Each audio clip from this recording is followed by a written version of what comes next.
Welcome to Kickstarter Radio 102.4. This is the tier list for all the games covered this year on Kickstarter. Maybe one extra. We'll see. My name is Lipstick Paddy, and we're going to sort out all the Kickstarters that I covered this year and put them in here. Now, we don't have an E, but we will make it. The bad ones will go in D. A huge disappointment. Alright, let's begin, shall we? I'm going to pick this one first, which is Realm Runners. It looks like art from 1970, done with a felt tip. 4 boards that you're racing up. Absolute disappointment. Horrendous art. Boo. Terrible. What we got next? We got Shin Megami, can't remember your name, IP game without any playthroughs. Don't understand how it plays or anything. Just try and trust people. Yeah, I think board gamers this time need, you need to do some stuff if you're kickstarting, and just throwing stuff on and expecting fans to do it. Yes. This is the one on the list that is not on Kickstarter. It's Talisman 5th edition. I did cover it this year. And it is doing some good things, but it's on its lonesome, aren't you, Talisman? And you need your 4 corners. So I'm going to put you at a C. You really should have come out with the corner boards if you're really going to do it. Let's pick one good out, shall we? FLOE, absolutely. Andrew Bosley, and it's Fantasia Games that changed the name of the company to do this one. Epic game. Unbelievable. Blue ribbon event on Kickstarter. FLOE. It is up for late pledge, and it was in my Christmas recommended list if you're looking for a game to back. Late back, of course. Let's try and pick another one out here.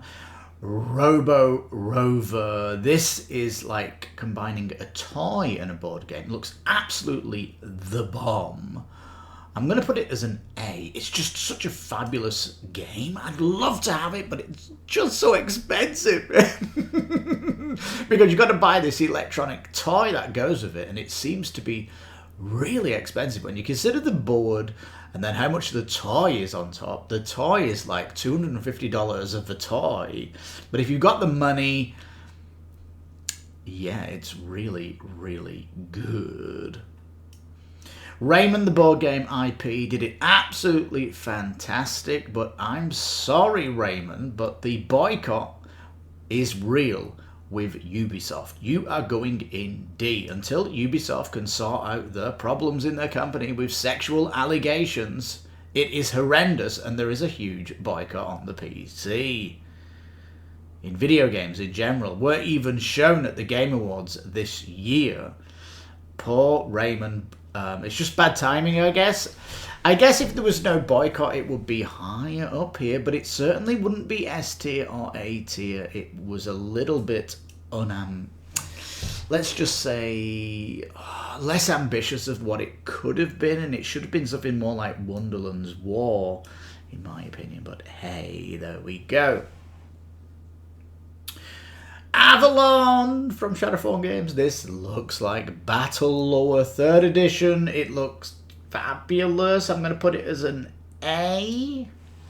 Did so much. Didn't quite have that polish to push it up into an S category, but still A is a winning group, and I think A is going to be an amazing tier actually to get in. So yeah, well done there. Let's try and pick one out at random. Altered. Oh, another D. Offering a Kickstarter without a base box that gave you everything you needed to play well. A bit like the Star Wars TCG from Fantasy Flight Unlimited. Star Wars Unlimited. That has kicked your ass. Really has. And all my warnings about this game on my Kickstarter channel No, I got loads of people saying, you don't understand the business model. Well, I'm sorry, the business model's just been completely eclipsed with Fantasy Flight that are giving you a base box with enough cards to play the game with, where you don't need other booster cards to make your deck good. I'm sorry, Altered. In the D. What we're picking? Cyberpunk. Oh, you know, this was a disappointment also. Look, you've got the IP. You're doing all that, but you're doing the same storyline as the one in the game. It's so lazy. It's so lazy. Give me a new story. Oh, I'm sorry, but I've played the video game. I don't want to play the board game where I'm playing the same story. And it didn't really... Some of the characters that you can play wouldn't really be together when you're playing the game anyway, so it really didn't make sense anyway. D, big disappointment. Did they actually play the game? And why did they want to just do the story for the video game? It's so lazy. What we got? Galactic Cruise. I'm going to put this as a B. You know, if you're a fan of, you know, tools work and worker placements, it was a really nice game, nice components, but it didn't really do much. You know, if they're going to do these if they're going to do these worker placement games like this, do a big playmat. Look at FLOE at the top. Use a different artist than Ian O'Toole. Look what Bosley's done with FLOE. What Bosley did with Everdell. What the Miko did with Endless Winter. You know, it's like Vincent DeTrate with Detective City of Angels made that board look incredible. Just get other artists. Why is it Ian O'Toole getting used? I'm putting you down to C. Sorry. I think Ian O'Toole harmed it. There we go. Is that not fair? Is that not fair? Okay, I'll put it back. I'm going to put it as a B. It's Christmas. I should be charitable at least with some of these titles. Let's make one more random. Ruination. It came to Kickstarter, didn't pass its goal. It got cancelled. It went to retail, came back to Kickstarter, and didn't really do a splash. No, it was just the retail game coming back on Kickstarter. Disappointment. Oh my god, look at all these D's. Man, okay, let's pick one out at random. God of War from Simon. Ooh, I'm going to put you as a C. Great minis, yes. Interesting IP. I'm sure lots of people are going to love this. Wasn't too much of a disappointment, really, but it was, you know, just not as inspiring as those above it. I'm going to say that, but I think I'm going to put it Talisman's a little bit worse than God of War. Yes, it's the top of C, I will say. All right, let's pick another one. Pick one from the right. Starlock. Ooh, I'm putting you as a D. Starlock looked like a really polished game coming into Gamefound, and the pre-campaign looked so good, and then, dun dun dun, when they launched the campaign, it made it look even worse, and they ended up cancelling the project. Oh, so disappointing. Fell flat on its face. Could have done so much better. Man, there was so much anticipation coming in, and the page itself didn't sell the product. Oh, hopefully they'll come back in 2025, and when they do, they'll be coming with a splash, hopefully, because that had so much potential. It really did. All right, let's pick one. Let's pick one. Far Away in the S tier. Yes, they brought an expansion out, this fantastic previous Kickstarter that you can now get late pledge. Part of all these S tiers are in my list for Christmas shopping if you're looking for an idea. These are all late pledgeable. And Faraway is a fantastic solo or two-player game. Better as a two-player game, in my opinion. Where you are landing on an alien planet where there's loads of fauna and animals going around, and you're trying to get set up on the planet following the instructions from NASA. Looks really good. In fact, the expansion's going to offer more players where 2 teams land on the planet and you will be against each other. So even fantastic stuff going on with Faraway. Super nerdy, techie Star Wars. Not, but Star Trek, yes. So if you like Star Trek, you are going to love Faraway because it really has that kind of feel of the nerdiness of sci-fi. I love it in the S tier. All right, next one. Pick you. Who are you? Oh, it's going in the D for Brink. I.D.E. Games. Don't want to hire an artist, but just use illustrators is a big WTF. I'm sorry, but an illustrator drawing all your cards just looks rubbish. Hire an artist. Look, we've got Andrew Bosley up there in the S tier. If you got someone like that, you could have been up the tier list, but it's just a massive D for disappointment. Yes. Why can't I have an E? That would be going in E, just to say. Maybe at the end of this video, I will tell you the ones in the E. I'm going to put Brink right next to Realm Runners. That's how disappointing you are. Let's put these in the disappointing list. All right, Cyberpunk's the least of the D's. We'll say that much. All right. Dying Light. Oh, this needs to shuffle. Dying Light. The board game. Oh, man, this is pure beautiful what they've done here with this IP. It's Zombicide on steroids with a campaign, with a changing city map that you can parkour around. Unbelievable. There is so much ambition here, innovation in the zombie genre. I love it. It is up for late pledge, and again, in my Christmas list. For if you're looking for a game to treat yourself at Christmas, another beautiful one in the S tier, Dying Light the board game. It is looking like the best zombie game ever to have graced any board game. Looking fantastic. I can't say any more than that. Absolutely wonderful. Right, what are we up to next? We're going to pick Cryptic Nature. This came at the start of the year, and it actually is getting reviews now, and it's getting good reviews. Interesting game where you're trying to find,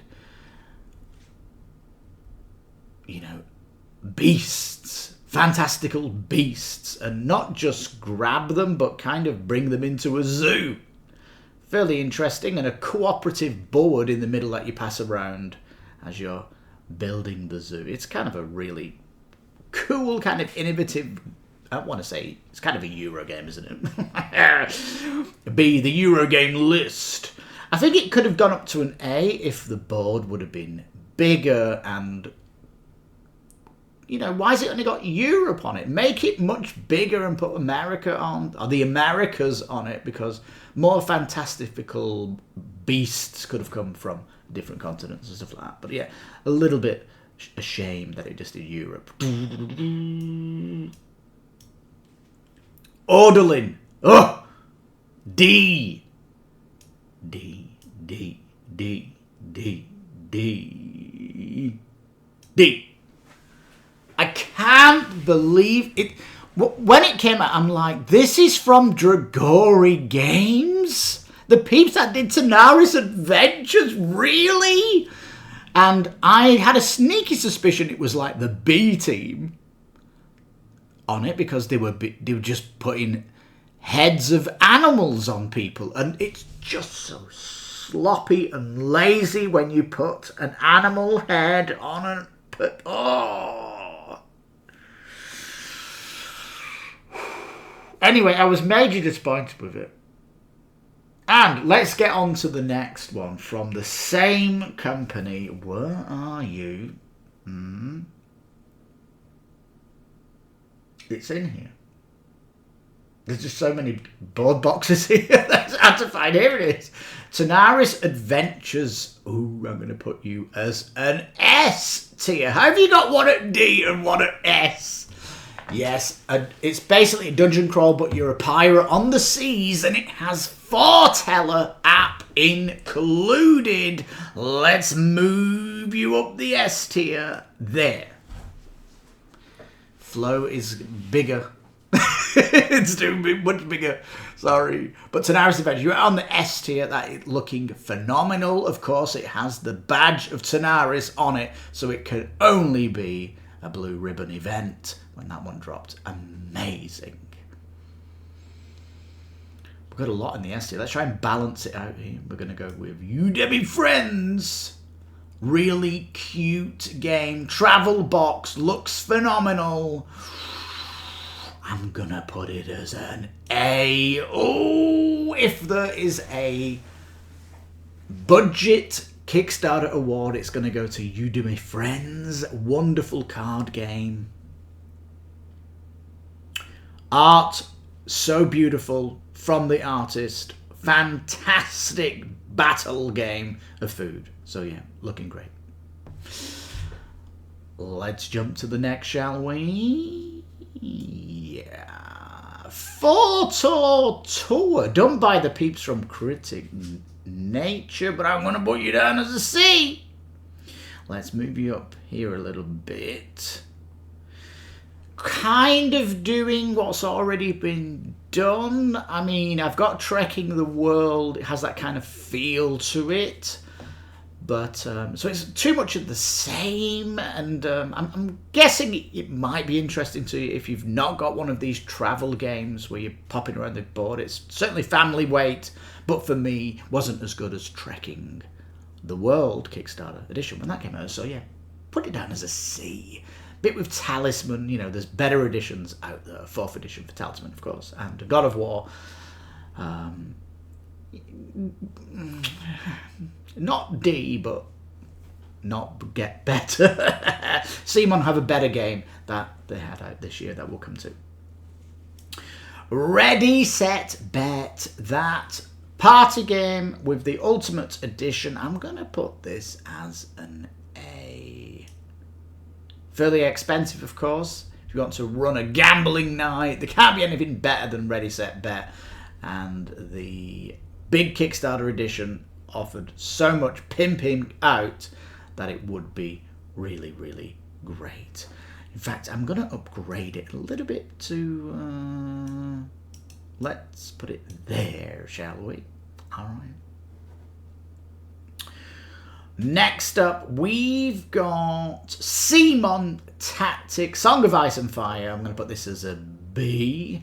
Interesting skirmish game. It has really nice miniatures. The scope of the game's not great, but if you just want a 2-player skirmish game, it does look fantastical, looking great. Hopefully there'll be more in the series so you can play more skirmish games and maybe put this kit with another kit. So it does have a bit of future on it, which is why it's more exciting and pushing it into the B group, that it might have more coming from this license, certainly in this, what they're calling Tactics, which might be a new franchise coming from Simon. This is just the beginning of it, so I'll put it as a B, but it could get more exciting if Tactics box comes out next year and you can combine these two together. That means it might push up to an A, but at the minute it's a tier B list as an interesting opening. Ooh, let's go next. Rival Restaurants. I'm going to put you as a C. Back on Kickstarter again, bringing more expansions. No giant Rival Restaurants big ass box yet. Calic style box for this. This still feels like they've got more to come from this team, and it's just sitting at a C. Especially when they've not considered upgrading components from the base Kickstarter. Like, they could do a lot more to kind of bring it up into modernity. I covered this on my video for Rival Restaurants, and that was a little bit disappointing. Let's put it up a little bit though. It is still a good game. I'm going to put it there. All right. Deep Regrets fishing game. Fantastical beast that you're fishing. This was really, really good. Great art, and if you're into fishing, let me put it in the B, and I'm going to put you at the top. Yes, if you're into fishing games and you want a fantastical fishing game, that one's really, really good.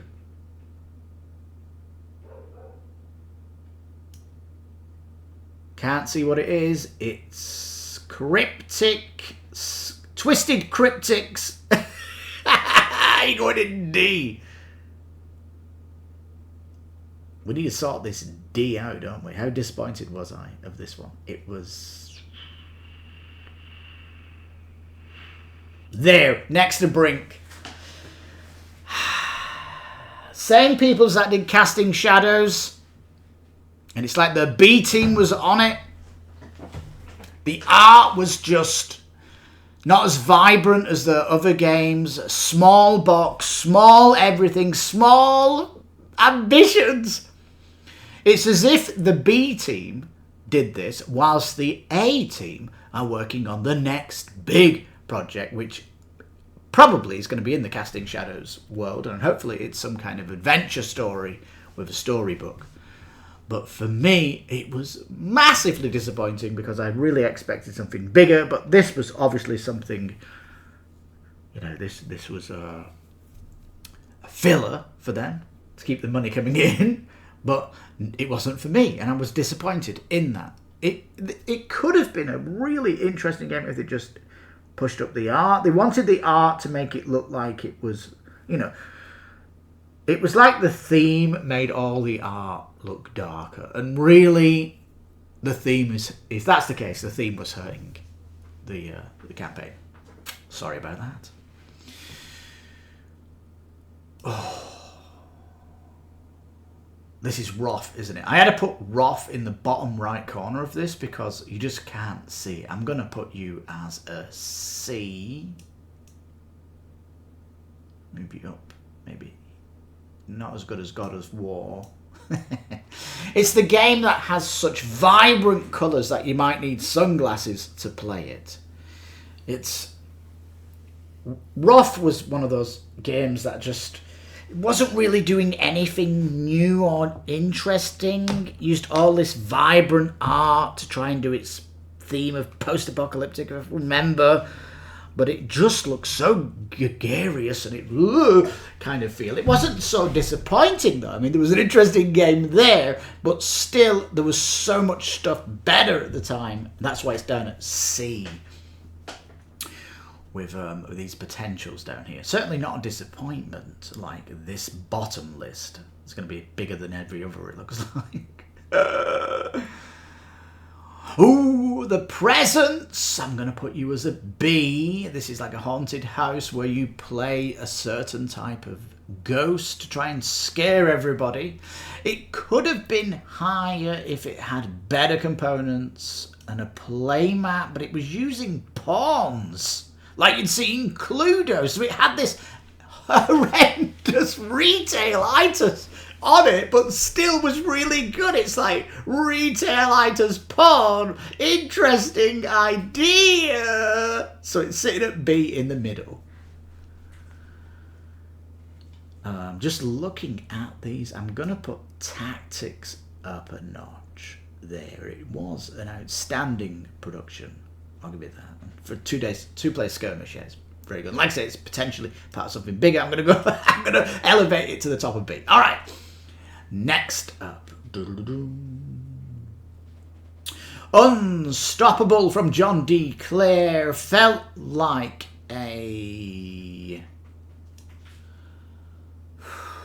pre-order for retail. Wasn't really doing enough for Kickstarter for me. And because of that, I'm going to put it in the C category. But looks interesting. We'll get proper reviews when it comes out. And hopefully it will come back. And it'll come back on Kickstarter like Last Light did, with more Kickstarter goodness. Here's Last Light, putting you in the C category. There. They did come back and pimp it out, but a lot of people had already bought the game. And they should have really done that on its first Kickstarter, because I was complaining like that. Like mad that the first Kickstarter should have had all that stuff that the second Kickstarter had. So it came back a second bite of the cherry, but you know, at that stage everybody knew how it played, and did it really deserve the big makeover on the second kick? They should have just done it in the first one. But yeah, decent game, but unfortunately came late to the party with its special Kickstarter, and it really should have had a upgrade pack from retail to it, but they didn't do that. So, but anyway, there we go. Unfortunate. Delivery Witches goes into C. A bit more retail-itis here. Could have done more to pimp it out. Definitely had massive bags of potential, Delivery Witches. But sadly sitting at a C. There might be a future for it though if it does go pimped out. So keep your eye on Delivery Witches if you're into that cutesy family weight game of pick up and deliver going around its town. Has good potential. Storyfold, I'm gonna put this as a B. Yeah, we'll put it up there with Tactics, because it might also become a franchise where it does something else with the same card system, and where the franchise will be called Storyfold, and this will be interesting if it gets bigger. And if we can start collecting Storyfolds and it becomes a bigger franchise, it might go up a tier, because on its lonesome, going through a little forest is an interesting starter, but it's not as interesting as other potential stories that could come from Storyfold. But as it is, it's looking like a banger that's sitting in B. Really, really good. But there's still tiers above it of more excellent titles. Let's continue, shall we? Everdell Duo, are you a pre-order for a retail game? Putting you in C? Andrew Bosley is back, of course, and you got to do tarot cards for Everdell, even though I refused to get them because I played Everdell this week. Was it at the weekend? And yeah, you just can't put tarot cards on. I mean, I had all the expansions and on the player board with your grid of 3x5. It only just fit on the table with drinks. I'm sorry, I've got a 1.6 square table and tarot cards. I'd need a 2x2, and I just don't have that. It was a good idea, but a bad idea at the same time. I'm guessing if you're playing Everdell 2-player, you might not have this problem, but I'm playing it 4 when I play it. But yes, see, didn't really want a duo game. Everdell's a perfect game, and it plays fantastic as a 2-player anyway, especially with the Spider Queen. Is that what she's called? I can never remember her name. That came in the latest expansion. But see, yeah, just a retail game on pre-order, like Unstoppable. But still decent enough. Alright. Tokyo Highway, another retail game on Kickstarter. I expect the Rainbow Edition to come back. I'm going to put this next to Unstoppable. This edition definitely made it more cute, made it look more better on the table, of course.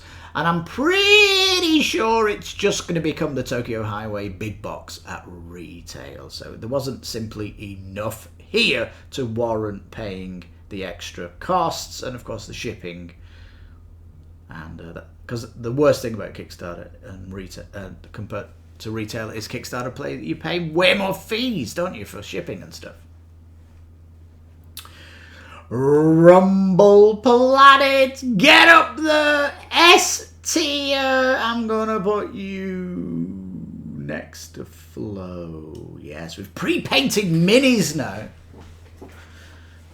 Damn, this is on my list for Christmas, by the way. I'm gonna shuffle this next to Dying Light. Oy, oy. Yeah. I mean, FLOE didn't paint their minis. They just said it would be too expensive. I understand that. But Rumble Planet's painted minis that look the bomb. They're getting the same treatment that Freedom 5 did. And it just elevates the game so much. I mean, wow. And I love everything they're doing in that genre. It's just amazing. It's one of my games of the year, obviously, on S tier. And when I get the money, this will be the next game I late back 100%. So there we go. Love it. Rumble Planet. From Ankima Games, of course. That did Arceus and Monster Slaughter. This is the third Kickstarter game they've got, and I can't wait to play it when it comes, especially with those painted minis. Oh my god, it looks so good. And those companies that keep saying it costs too much to paint minis, look at what Freedom 5 did with their minis. Look what Rumble Planet are doing with their minis. They are 3D printed with colour. It's the next generation of miniatures. So don't be telling me it's too expensive to paint miniatures. It can be done. Look at all the miniatures in Rumble Planet. Anyway,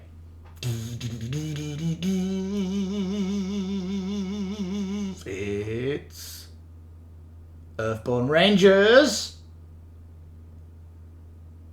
going up there in the S tier. Yeah, this is the expansion that brings the adventure down into the caves where they're going to be finding lost civilization down there. Looking fantastic. Card game, adventure game. It's like the Mansions of Madness card game, but it's in a post-apocalyptic world where nature's taken over everything and you're going around finding and unlocking old technology. It's just such an incredible card game. I covered it on the channel, of course. All these I've covered on the channel, but that one in particular really standed out to me. It was like from the start of the year, and it just gets better and better. The dev team do a video every month telling you what's happening, and it's just getting more and more exciting. Wow, Earthborne Rangers up there. We've got interesting difference of games up in that S tier list. Awesome sauce. Alright, Leviathan Wilds, I'm gonna put you in B. The top of... No. There. Yeah, it does have that book. You are... I want to say you are against all these Leviathans, but you're not exactly killing them. You just try... You're like your cleaners cleaning off things. The actual fact that you're not killing them kind of softened its impact on me. And the art itself, even though people like it, it's coming on Kickstarter. You could have done some UV spotting around it and made it more deluxe. And certainly with all the components, it could have had an upgrade coming back to Kickstarter. So sitting at B, really good game, but not enough to elevate it into the top tiers, unfortunately, but still one to keep your eye on. Alright, this is Simon, isn't it? With the dead reach. Really can't see that.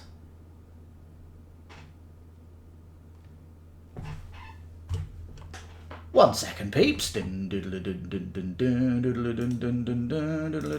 What's it called? The Dead Keep from Simon. There we go. Yes, it's the team from Guillemierre, the team that did Zombicide, and they've got a new IP.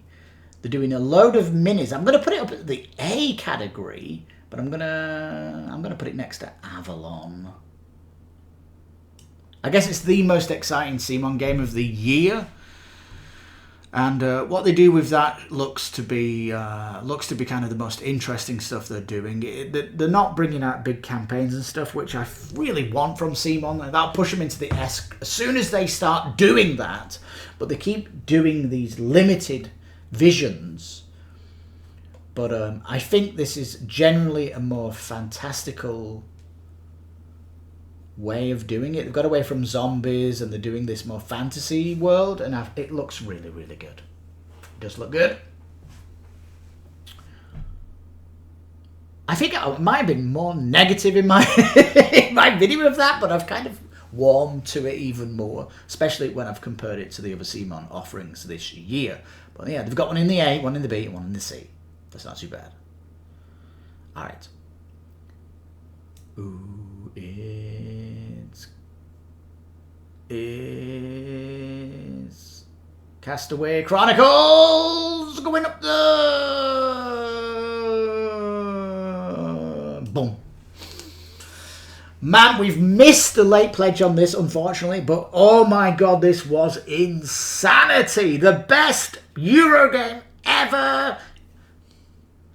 Over 4 game nights where the board evolves every night and the storyline and lore changes, and the board,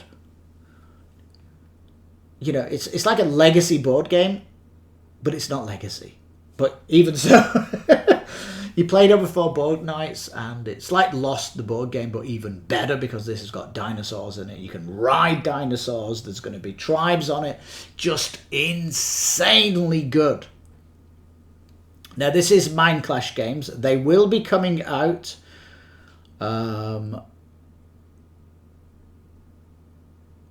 Clash games. This is the pièce de resistance. So I imagine this is going to come back on Kickstarter as a second print. So look out for that when it does, because we have missed it. And you'll be able to pick up 4 volumes again. It's going to be expensive though. And late into the late pledge, they showed playmats as well. So 4 playmats popped out, which was not on the campaign, which was a bit of a shocker. So when it comes back round on Kickstarter, have that in mind that it could be like a big ass pledge to get it. But it is the biggest Blue Ribbon event for fans of Euro games. This is rich with theme and wow, absolutely insanely good. All right, we're going to go Tabletop Inc, which when I covered it was Board Game Inc. They changed the name of it. Interesting Euro game where you're designing your own games and putting them on the market. This is fairly unique. I'm going to put it above Galactic Cruise. Yeah, really nice components, little board game boxes, shelves and stuff, and it was really, really cool. It was kind of one of these in-house kind of, if you're into board game design, you might want this game, but yeah, it's design your own board game, get them developed, published, and put them on in a shop and stuff. Really kind of cool. And all that stuff. But I don't know if your playgroup are going to be so interested in making board games in a Euro game. There's probably better themes out there, especially above with Castaway Chronicles and FLOE up the Euro games. Yeah. All right, we're getting through it. We're getting through it. Erune. Oh, this is a fantasy dungeon crawl with incredible upgrading through different class tiers, subclasses, and beyond. It's amazing. The expansion, Light and Shadow. Is it Light and Shadow? Light and Darkness? It's one of my Christmas picks. I'm going to have to put you up there. Yes, I'm going to put you there. That's an amazing top 5 at the minute, and a good top 8. Solid list. Yes, there's more coming, of course. Let's go Dice Throne. This was... I'm going to put this as an A. Let's put it there. Yeah, it was like a Halloween edition for Dice Throne. I think I've got enough Dice Throne as it is. I've got all Season 1 and Season 2 and the Christmas Krampus edition. I don't think I need a Halloween edition. But what it did do, it brought out another boss for the Dice Throne Adventures, which actually greenlit that for many people that wanted to get it, because it felt a little bit, you didn't have enough. And hopefully in the future they get Dice Throne Adventures upgraded, where they get just more bosses that come with it. So it did show a little bit of potential, and if you really, really wanted a Halloween edition of Dice Throne, it gave it to you. But for me, I just feel like I've got enough of it. I really do. All right.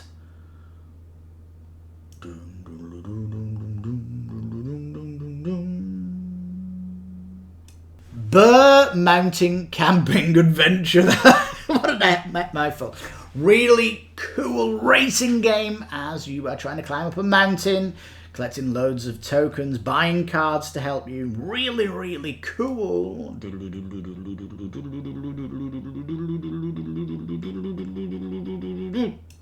There. Very, very cool game. I'm really enamored with it. It's a bit like Castaway Chronicles. You can't late pledge it anymore. I think it's shipping now, so look out for that on the second print or when it comes to retail. Really good add-ons for it as well to really pimp it out. Absolutely fantastic. Covered that really well on the channel, by the way.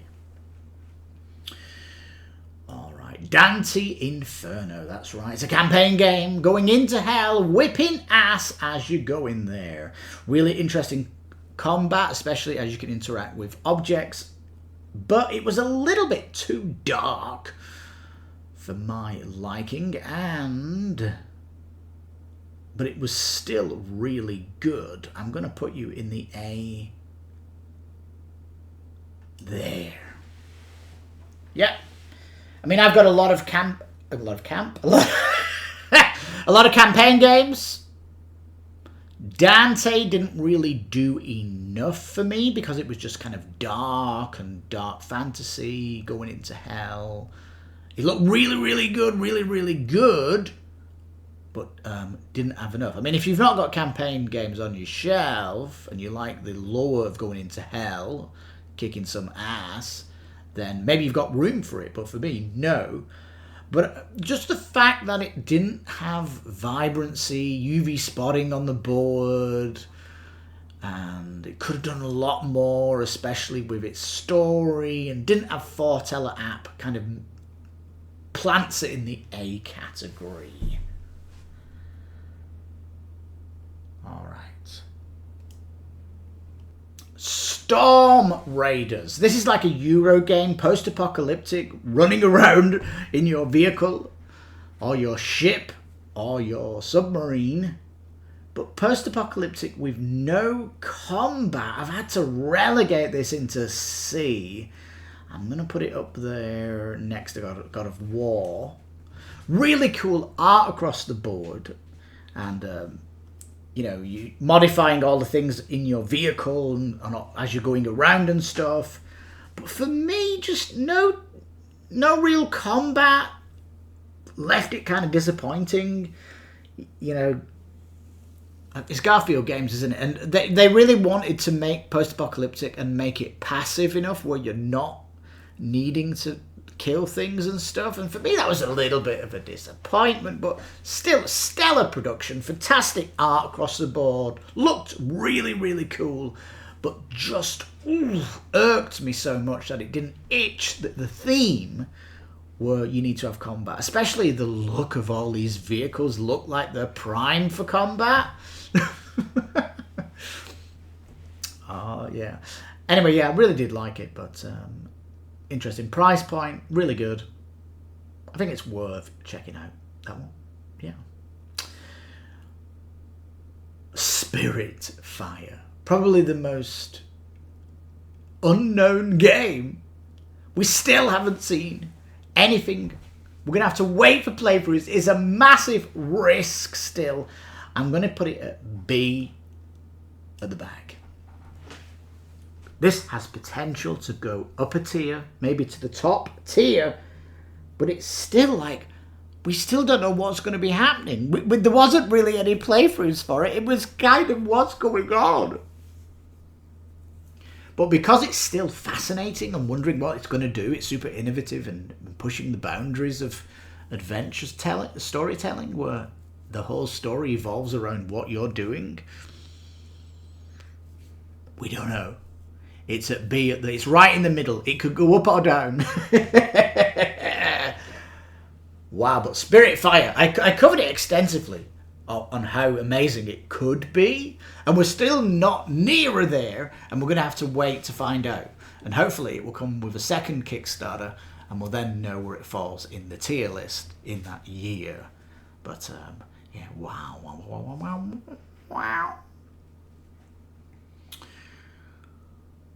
Vampire Chapters Masquerade S tier. I'm going to put it at the back because I have it already. It's true, I'm biased. But it is the most incredible vampire campaign you'll ever play. It is so good. I've covered it extensively on the channel. It was one of my first videos on this channel over 5 years ago. It's true. But Rich in Lore has the official license of Vampire the Masquerade. World of Darkness is so good. And multiple playthroughs playing the different races, factions that you play. Just so good. So, I mean, if you want campaign games here, Chapters of Vampire the Masquerade for me is the best one. You've got Dante is a great second one in the A category. So, depending on theme, you might put Dante in S and Chapters in A if you don't like vampires. But for me, Vampire puts it in S category because it does it so well. You've got like timed decisions as well, where you turn an egg timer where you've got to say something to an NPC, meaning you can't really delay what you're going to do, and it adds that kind of stress. You might be in battle and using special abilities and use all your power so you get thirsty for blood, and in the next scene you're talking to an NPC and you can't help yourself and bite him and everybody in the room screams and runs away. It's like an RPG that reacts to what's going on, what you're doing, and it's really, really cool. Vampire the Chapter. That's why it's in S tier. Yes, it does. It would be further up this tier if it got the foreteller treatment Vampire Chapters, but at the minute it's sitting down at the bottom of S. But in the year Chapters came out on Kickstarter, it would have been maybe near the top of the S that year. But yeah, it's known property, and it wasn't really doing anything different. It was just a second reprint, whereas Faraway is adding new expansion, which is great. This is Pirate Adventure, something new. This is an expansion, which is something new. Erune's doing an expansion, which is something new. These are all games that have potential, So Chapters still doing what it did a couple of years ago, and it's still an S tier game. Can't fault it. Absolutely amazing. Monty Python. That has to be one of the worst crowdfunding games of 2024. An absolute joke. The board looked horrible. The gameplay looked horrible. It looked like a retail game from 1980 that you wouldn't touch a barge pole with a high price point. WTF Monty Python, the board game. Absolutely horrendous. There was a Monty Python board game way back when on the Amiga 500, and it was great. It did the theme so well. And here, this board game uses the theme in the worst possible way, just so lazy. They could have done something so great here, and it's just lazy and it's sloth. That is what I get from looking at that campaign. Pure sloth. Ugh. Getting through the list, aren't we? Oh, Hexplorit Volume 5.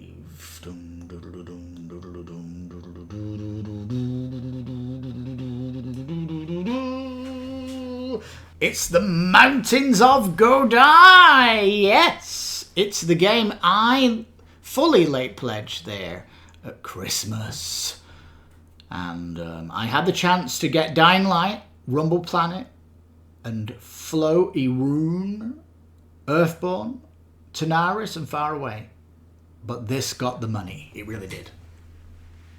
Just... Hexplorit for me has grabbed me by the balls and won't let go. It is the most incredible RPG system that you can play.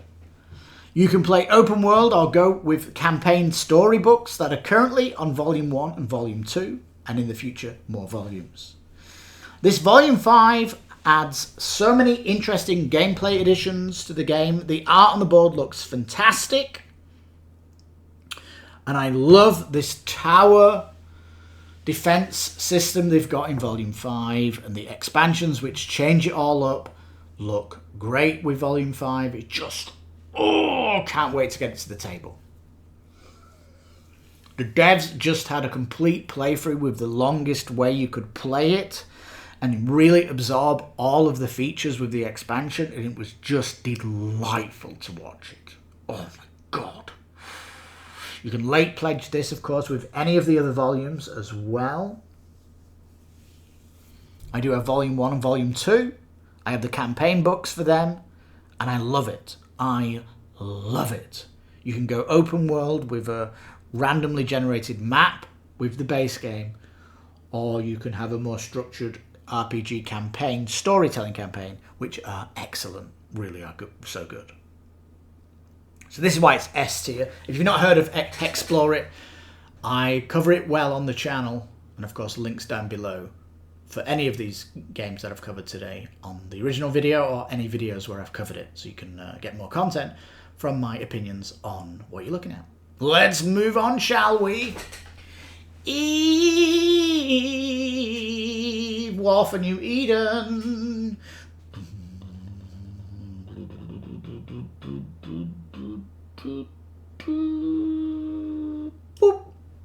An amazing skirmish game on the table. Definitely S tier. You can have a gigantic map edition as well. Really fantastic use of the lore. I love the battle, how it looks on the table, how you're using all the theme, how you're building stronger ships, getting bigger ships. I love the combat system.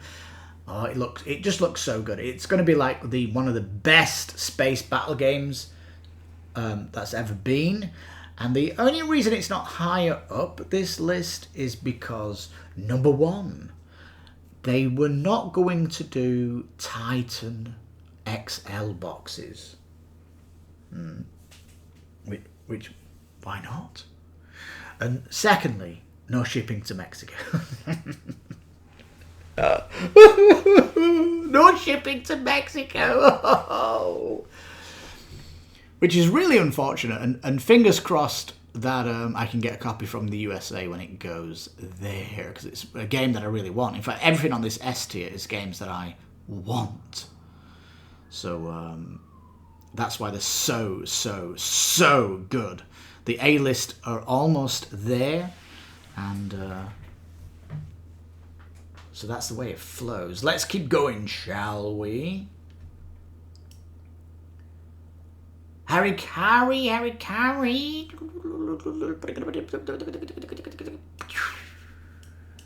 This is another campaign game, isn't it? Where you are a Japanese dude or lass whooping ass as an exorcist priest type, killing all the demons across Japan. So good. I think it's, again, like I've just crammed my shelves with campaigns and I just don't have room for it. Bit like Dante. I think Harakiri, though, has more beautiful art. It's more colourful. Plus, this is its second Kickstarter, so it is a known property, where Dante is its first. The two of them are amazing, though, which is why they're in the A category. And I give Harakiri just one over the other, because at least in Harakiri, you are you know, you're in this world, whereas Dante, you're going in hell, and it's not as interesting for me as going across Japan, interestingly. But Harakiri is looking absolutely amazing. And if you've got room on your shelves, this is something that you might be interested in. Into Japanese lore, Japanese culture, Japanese demons. Well, you're going to be whipping some demon ass in Harakiri. It's absolutely amazing. Really, really good. Deserves to be on the A tier.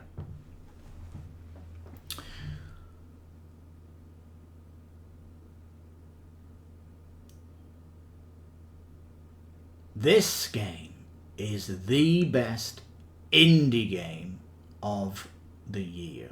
Where's it going to land?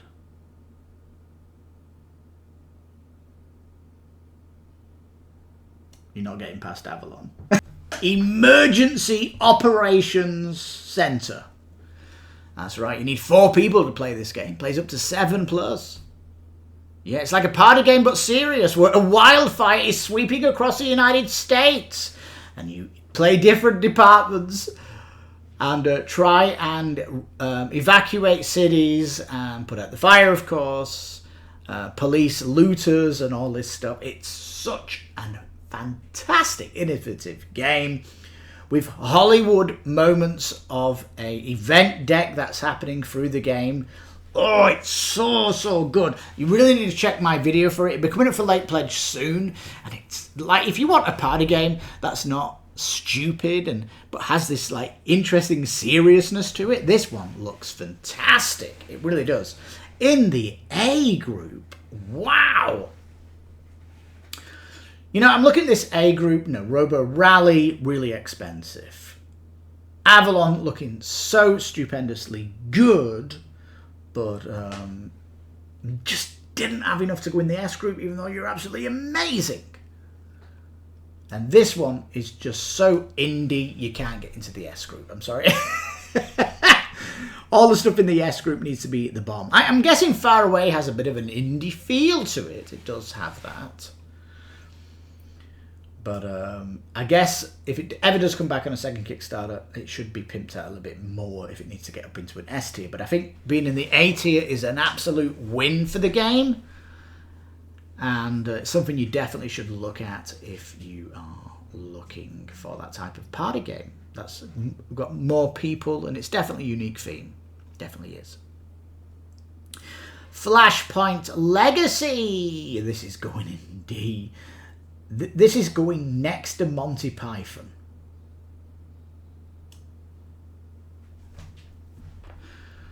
You know, it's like an old game that they're bringing a legacy component to it. And, drumroll please, using the same tired art from the base game 10 years ago, whenever it was. Just an absolute massive disappointment. It just feels lazy. You didn't redo the art for the legacy mode? What?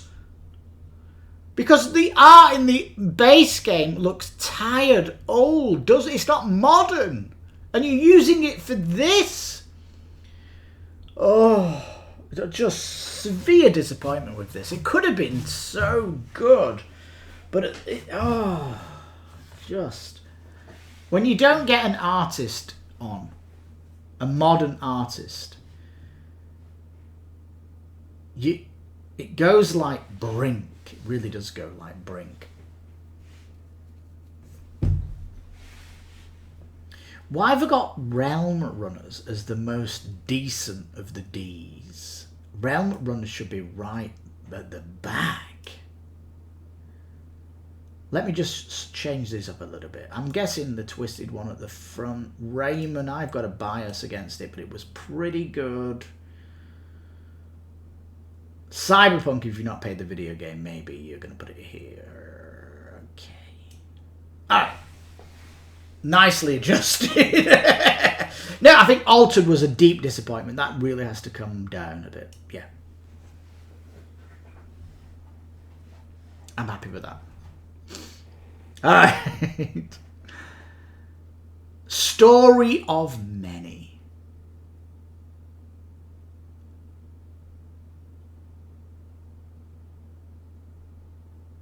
Not up for late pledge yet. The most ambitious Kickstarter game in the last 10 years. Just outstanding. This is going to be an amazing... This potentially is going to be an amazing game. Absolutely whips Lands of Evershade's ass for being the best adventure game on Kickstarter this year. It needed 2 videos to cover how complex this game was. What I covered in the preview, I couldn't regurgitate during the campaign video. So if you want to know my full thoughts of why this game is incredible and why it's up so high on the S list, you need to kind of check those 2 videos out. Because, wow! Just the most incredible development of your class. An amazing world map that changes depending on where you are, who you talk to. You've got side bosses, you've got bosses, you've got 5 campaign stories going from Act 1 to Act 5. As you go from Act 1 to Act 2, all the bosses and all the places change on the map and become stronger.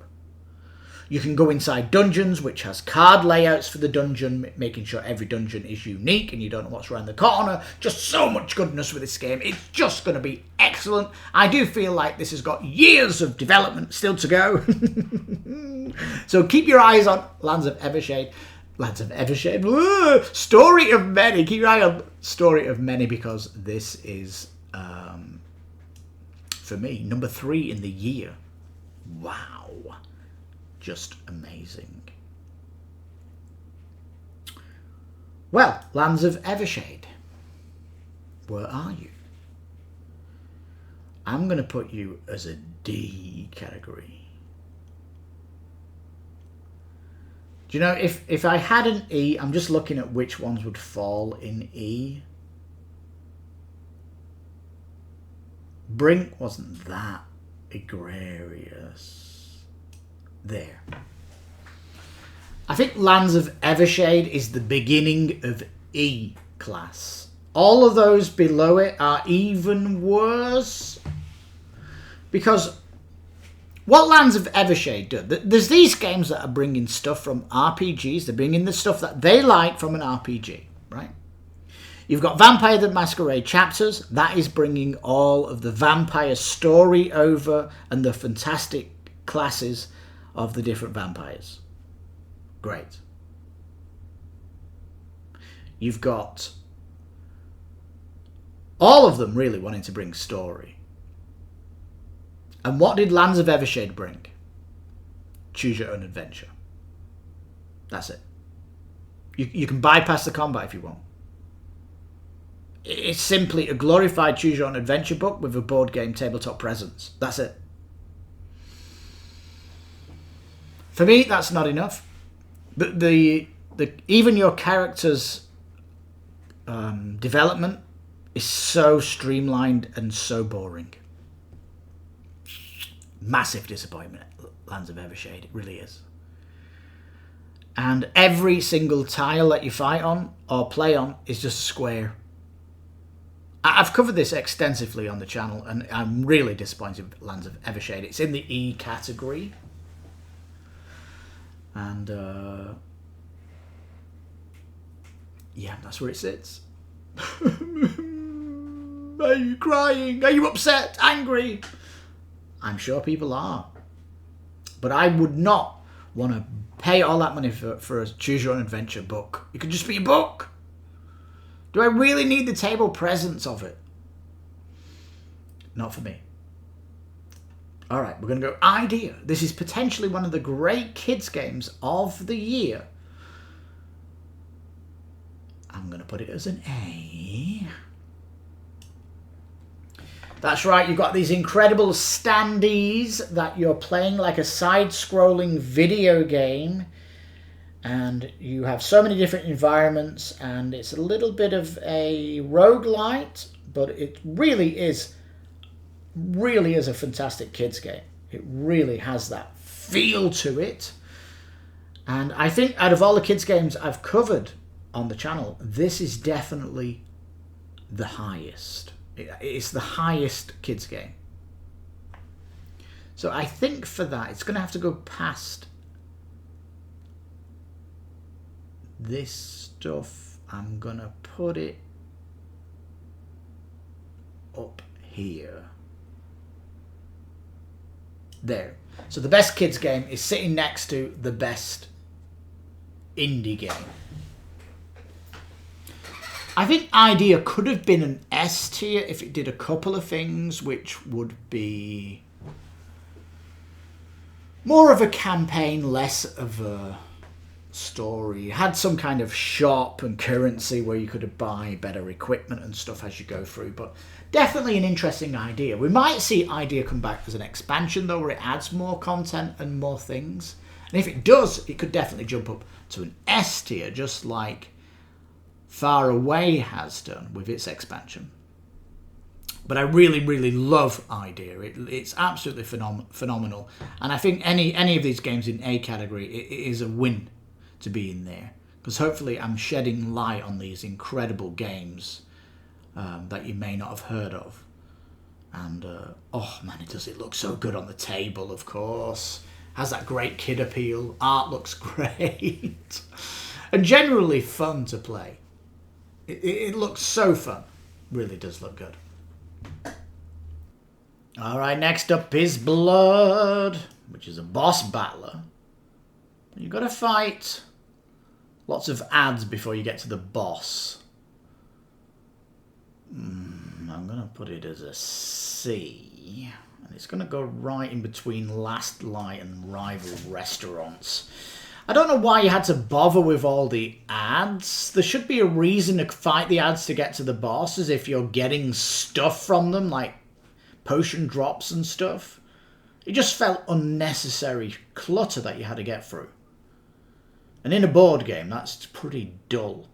Either get me to the boss immediately or fight me through the ads because there is something there of interest. But I don't know, if you like boss battlers and you're collecting them, Blood's definitely something you might be interested in. But for me, just the ads really annoyed me.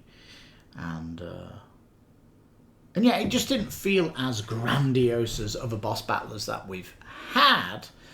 And especially Leviathan Wilds, which is technically a bossy battler, is more interesting. And that's a bit B category.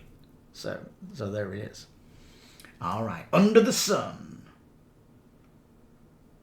Hey, this is good.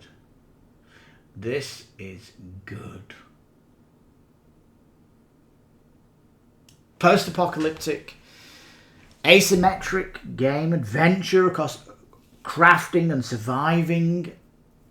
Massive tiles with amazing art done by the game at Tabletopers. This looks fantastic. It really does look good. I think it doesn't sit in the S tier for me because Waste Nights is the post-apocalyptic adventure game as an S tier. And post-apocalyptic open world is my favourite game, Fallen Land, in S tier. And Under the Sun doesn't quite break into that goodiness, but it's right up there almost.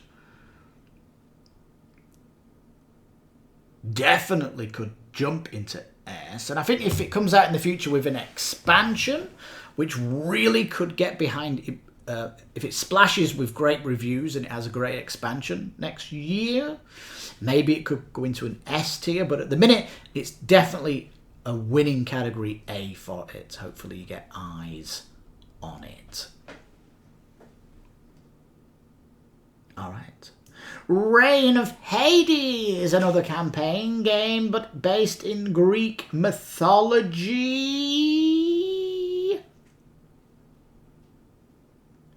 Oh,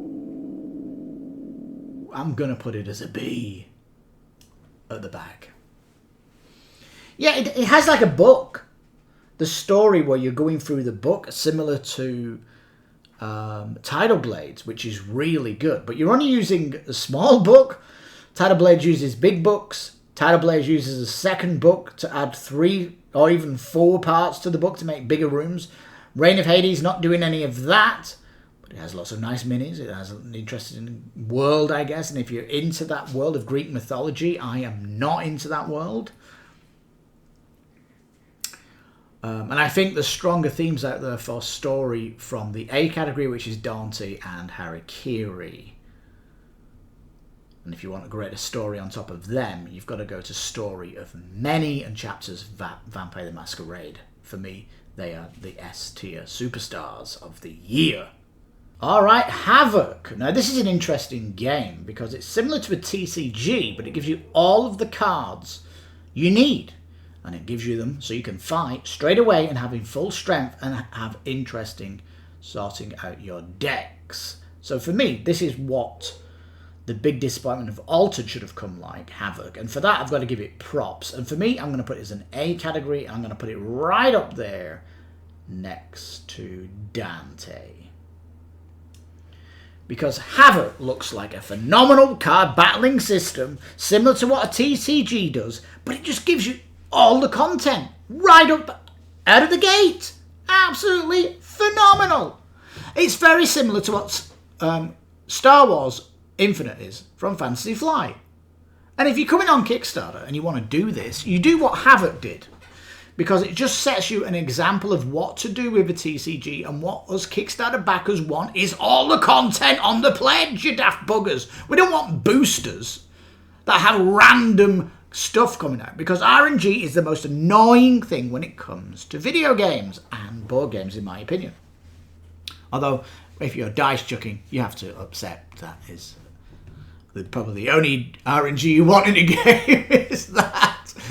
But Havoc looks really, really, really, really, really, really good and shows you what happens if you want to do a TCG and give people that feeling that they give you without the armed robbery of buying loads of boosters. And look how disappointed Altered was from Kickstarter down in the E category, even though it's D.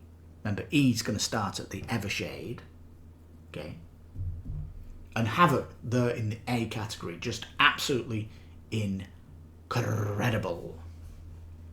Requiem Downfall of Magic. Ooh, I'm going to put this next to Reign of Hades. It's coming from Ludus Magnus Studios, and once again they're trapped in the 16th century. Ludus Magnus, come on, peeps. Will you just change genre? Go into sci-fi or something. Post-apocalyptic. I don't know. Just change it from the 16th century. Jesus. This is pure middleweight campaign. It really is, from Ludus Magnus Studios. If you want to follow the theme of that. So you're basically picking your theme of your campaign, but it's not got the spit and polish of the campaign games above it. There's more innovation from the ones in the A tier, and there's just more incredible games in the S tier. But yeah, Requiem there. Sadly, again, it's the team using the theme they keep using in all their games, and didn't really inspire me. And it felt pure middleweight, in between what retail and Kickstarter were. It was sitting somewhere in the middle. So I think B is a good place for it, right there. Now, Atma. This is a role-playing card game similar to Earthborne Rangers. Whoa, whoa, whoa, whoa. Where'd Atma go?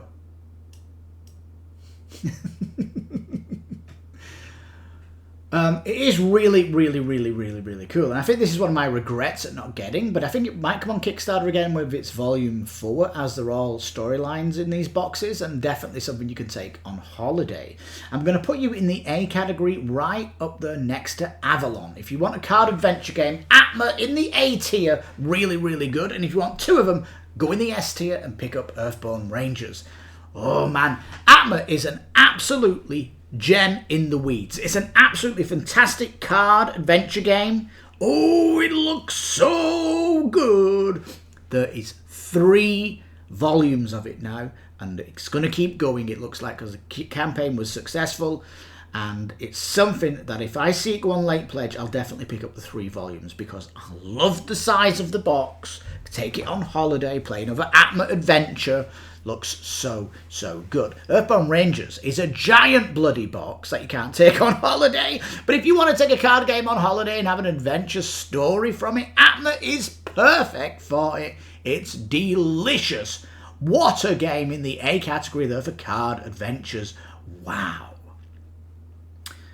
That A group is looking fantastic. Honestly, if you've not got a board game, you've not got a good board game collection, look at that S and A tier.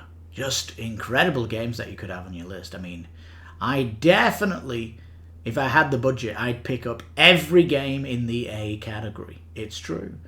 But sadly, budgeting, I don't have.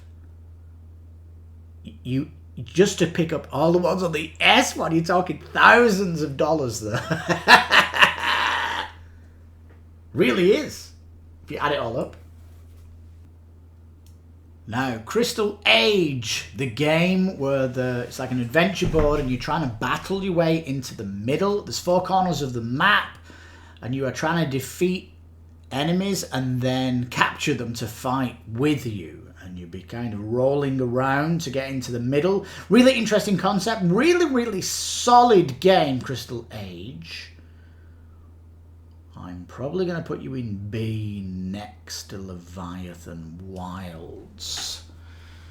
I think it could have done with a little bit of more interest in the setup of the cards, because you kind of...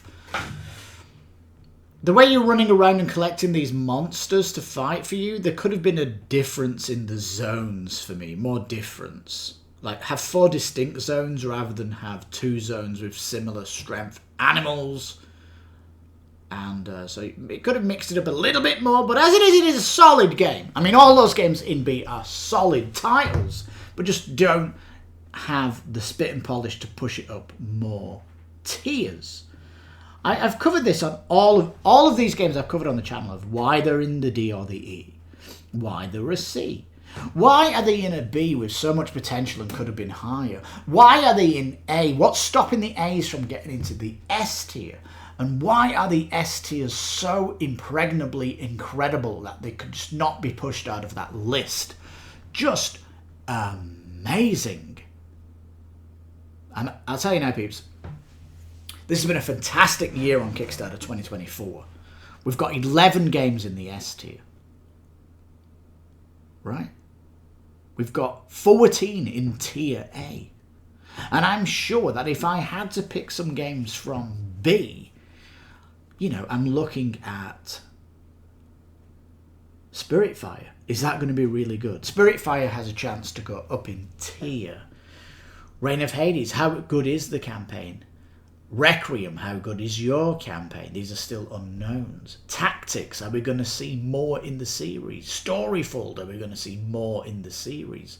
So there's definitely more potential there for it to rise up and down. But as for the C and the D's, I'll see what retail C, put it simply. And D, forget about it. I'll never even want to play you. It's as simple as that. Get out of town. Although Starlock, that's probably the only one I'd want to play. It just needs to come back with a stronger Kickstarter. But for me, Hexplorit Volume 5 is the game of the year. Just an incredible Gamefound site. And I just love the adventure and the gameplay that it involves. Dying Light 2, strong second place, the best zombie game ever to board game. Unbelievable. Story of Many, third place. The most ambitious title ever on Kickstarter. Going to be an incredible, legendary adventure. Fourth place, Rumble Planet. Oh my god, it is the true game I've been waiting for. Battle Royale. With incredible gameplay, awesome miniatures, painted miniatures, incredible loot that you can find. incredible different gameplay systems with the crowd getting involved and the big T-Rex. Just the bomb. Number 5. The best Eurogame ever for its ambition. A legacy Eurogame of 4 nights of action where each night the board changes and the gameplay changes. But the thing you did in the last game carries over. Oh, it's so good. And FLOE, sitting in a strong number 6. The spiritual successor to Endless Winter. More children focused though, kiddie-like, which I think was why they used a different name rather than Fantasia, as it's a bit more light-hearted family weight. But it looks awesome. That's another Eurogame, isn't it, FLOE? Next to, on the tier list. Next to that. For FLOE to sit next to Castaway Chronicles, that is an amazing achievement for FLOE. I love it. Erune, one of the best dungeon crawlers, especially for kids. If it's your first ever dungeon crawler, Erune is amazing. It gets you teeth into the awesome source of character customization. So good with so many subclasses, and the dungeon looks so vibrant, and oh, it's so good. On Kickstarter, late pledge, on Gamefound. Eve then, an amazing space sci-fi skirmish game. Great use of IP, beautiful card art, wonderful gameplay, combat's amazing, just looks incredible on the table and has a massive edition that you can get, an XL version. And unfortunately, no shipping to Mexico. Oh, that's the one that kills me. Earthborne Rangers, one of the best card adventure games. A wonderful post-apocalyptic world set in a unique post-apocalyptic, and has this unique expansion going into the underground, finding cultures and cities down below. Looks incredible. And then our number 10 is Tanaras Adventures. Yes, the seafaring pirate dungeon crawler, just awesome sauce. And I want to say mentionable is what we're calling these. They're just outside of the top 10, but yeah, far away in its expansion, corporate something.